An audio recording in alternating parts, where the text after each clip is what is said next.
Lesbian Love in Prison, Part 5, and Lesbian Love.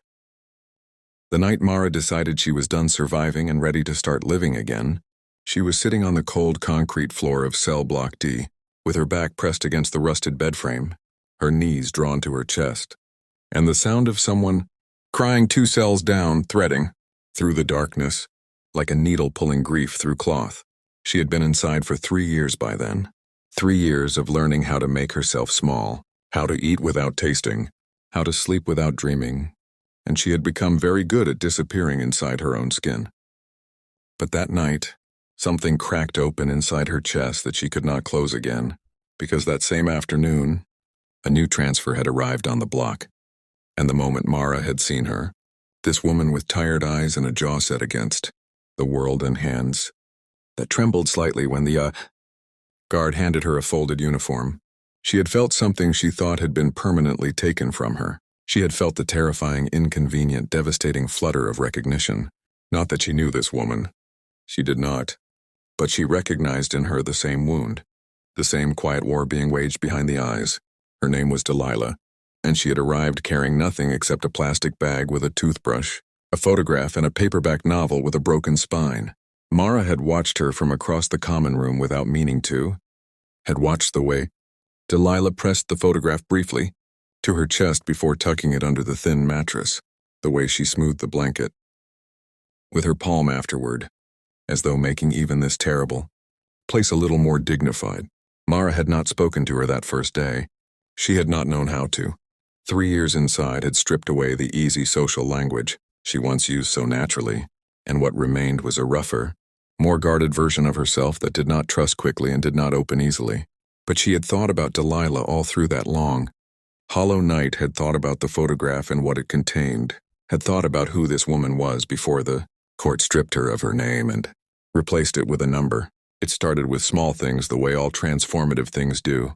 A shared table at breakfast, a glance that lasted slightly too long and then broke away, both of them looking at their food. A week passed before Mara slid a folded piece of paper across the table. Nothing dramatic. Just the title of a book she thought Delilah might like, based entirely on the broken-spined paperback she had noticed on her first day. Delilah had unfolded it slowly, read it, and then looked up at Mara with something unguarded in her expression, something that had not yet learned to protect itself. She had nodded once, and Mara had felt that nod in her sternum like a bell being struck. What grew between them defied the ugliness of the place that surrounded it. Prison is designed to reduce dignity, autonomy, softness, hope. It takes the complexity of a human life and compresses it into schedules and numbers, and the grinding routine of controlled days. And yet love, the stubborn, irrational, radiant thing that it is, refused to be compressed. It grew in the margins. It grew in the stolen hour, after lunch when Mara and Delilah would sit side by side against the yard fence and talk about everything that had nothing to do with where they were, about the texture of rain on warm pavement, about the particular silence of early morning before the rest of a city wakes, about music and mothers, and the meals they missed and the versions of themselves they were still trying to understand. Mara learned that Delilah had been a nurse before, that she had spent years caring for strangers at their most vulnerable, that she had a daughter named Celia who was 11 and living with Delilah's sister and who sent handwritten letters every 2 weeks without fail. She learned that Delilah laughed quietly but fully with her whole body, that she cried only when she thought no one could see her, and that she had a habit of pressing her thumb into the center of her opposite palm when she was anxious, as though trying to push calm into herself through that single point of pressure. And Delilah learned that Mara had grown up between cities, always half settled, always half leaving, that she had loved a woman once, fiercely and badly, and that the fallout of that love had sent her down a road of choices she could not now undo, that she wrote poems on the backs of old envelopes and hid them under her mattress, not because she was ashamed, but because they were the most honest thing she had left, and she could not risk anyone taking them from her by making them public. One evening after many weeks, Mara gave one of those poems to Delilah. She pushed it across the table the same way she had pushed the book recommendation, casually, as though the act cost her nothing, when in truth it cost her more than almost anything she had given anyone. Delilah read it without speaking, and when she finished, she folded it carefully along its original crease and held it in her hands for a long moment. And when she finally looked at Mara, her eyes were bright and her voice, when it came, was steady and clear. She said that it was the most beautiful thing she had been given in a very long time, and Mara had looked away because she could not hold the weight of being seen so completely without coming apart at the seams. The challenge was not only internal. Within prison walls, anything tender becomes a target. Other inmates watched, some with curiosity, some with cruelty. There were comments in the lunch line and hostile silences in the common room, and one afternoon a woman with cold eyes and too much time on her hands made a remark loud, enough for half the block to hear, that was designed to humiliate them both. Mara had learned after 3 years to absorb a great deal without reaction, but she had not accounted for how different it would feel when the cruelty was directed not just at her but at something she had started to love. She felt the anger rise in her with a force that frightened her, not because she was afraid of being punished for acting on it, but because she understood in that moment how much she had come to care, how fully Delilah had become something worth protecting, and she had not meant to let that happen, and yet there it was, undeniable and vast inside her chest. What stopped her was Delilah's hand on her arm. Just that, the light, certain pressure of Delilah's fingers on her forearm. A touch that said, "I am not broken by this." A touch that said, "You do not have to fight for me in ways that cost you everything."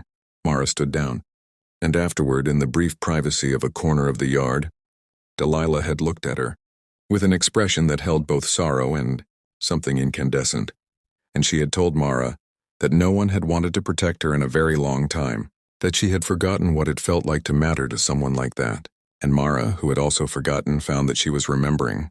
There were days when the weight of their circumstances pressed down on them with an almost physical force, the uncertainty of sentences and appeals, the ache of separation from the outside world, the way time moved differently inside, both excruciatingly slowly in the day-to-day and terrifyingly quickly when measured against the larger shape of a life being spent. Delilah received news midway through the year that Celia had been sick. Nothing life-threatening but serious enough to require a hospital stay. And Mara sat with her through the long night that followed that phone call, not speaking much, just present, just a shoulder and a warmth and a steady human nearness that said, "I am not going anywhere." It was one of the truest things Mara had ever offered another person. Not words, not solutions, just the radical, simple act of staying. And slowly, in ways that were difficult to name and impossible to quantify, they began to change each other. Mara, who had been contracting inward for years, began to expand again. She started writing more, longer poems, then something approaching prose, then letters she actually sent, to her estranged brother, to a friend from before, to the world outside that she had been pretending did not exist.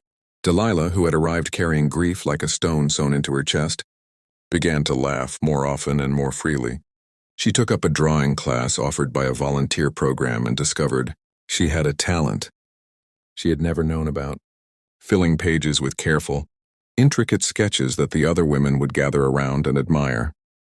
They were witnesses to each other's becoming, and that, more than anything else, more than the tenderness, and the longing and the quiet, electricity of being near someone you love, that witnessing was what felt most sacred about what existed between them. If you believe in the power of kindness and human connection, if you think everyone deserves to be seen and loved for exactly who they are, regardless of where life has placed them, then take a moment right now to share this story with someone who might need to hear it today. You never know whose heart you might be reaching, through that simple act of passing something beautiful forward. Part 5 ends where it began, in the night, in the quiet. In the space between one breath and the next, Mara is lying on her bunk in the dark, and she is not empty the way she was before. She is thinking about Delilah asleep 2 cells down, about the poem she is already composing in her head that she will write tomorrow on the back of an envelope and fold precisely and push across a table, the way she has learned to give the most important things quietly, almost casually, so that the weight of them does not frighten either of them away before they can be received. She is thinking that love is the strangest and most persistent form of courage she has ever encountered, that it finds its way into the narrowest spaces and takes root there, that it does not require the right conditions or the right circumstances or the right backdrop, that it requires only two people, willing to be honest with each other in a world that punishes honesty, willing to stay in a place that rewards leaving, willing to say, in whatever language they have available, I see you, I choose you. Even here, even now. Before this story closes, drop a comment below and tell us, have you ever found something real and true in a place where you least expected it? Your words mean more than you know. And this community is built on stories just like yours, because the truest love stories are never really about the places they happen in. They are about the people who refuse, despite everything, to stop being human. Mara and Delilah, in the architecture of their unlikely tenderness, remind us of something the world sometimes forgets, that no wall, no circumstance, no sentence handed down by any court can legislate away the human need to love and be loved in return. The heart does not check its surroundings before it opens. It simply opens. And sometimes in the opening it saves not just one life, but two. If this story moved you, if it made you feel something real, please like this video and subscribe so you never miss another story about the quiet, radical, unstoppable power of love in all its forms. You being here, watching, feeling, that matters more than words can say.